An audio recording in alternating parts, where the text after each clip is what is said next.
Okay, we're going to go through figuring out how much of a dividend will go to your preferred shareholders or stock and how much would go to the common stock.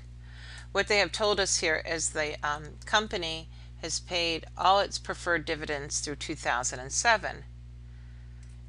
Then it paid dividends of $60,000 in 2010, meaning they haven't paid dividends for 2 years before or prior to 2010. So that means that they're behind in their dividends by 2 years. They call it dividends in arrears. Think of behind. So here they're behind 2 years. So the preferred shareholders haven't gotten a dividend since, again, 2007, so they're owed 2008 and 2009.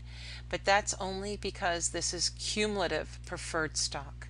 Had this been non-cumulative preferred stock, all they would get is the current year's dividend of 50 cents times 9% times 40,000 shares, or 9% of your 20,000. Okay. So how much does the preferred stock receive in dividends as far as in dollar amounts? Well, what we have is, if you had one share of this, you would get 50 cents times 0.09%, or 4.5 cents. But there's not just one share that gets dividends, there's 40,000. So the amount, when you do the preferred stock dividend, you get, again, it's your par times the rate times the number of shares times time, which equals 1,800. So the preferred shareholders of the 60,000 that gets paid out in dividends in 2010, of that, the preferred shareholders will get 3,600 for the 2 years they were behind in, plus they'll get another 1,800 for the current year. Okay, so the preferred shareholders are going to get a total of 5,400. The remainder will go to the common stockholders. Well, what's left? Well, the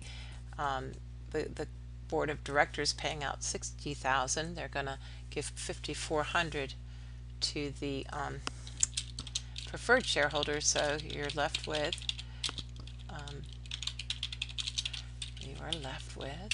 them receiving 54,600, which may sound like a lot, but there's a lot of shares that are going to share in that, so that actually is a very small dividend.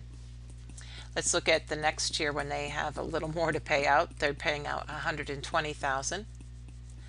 What will the preferred shareholders get?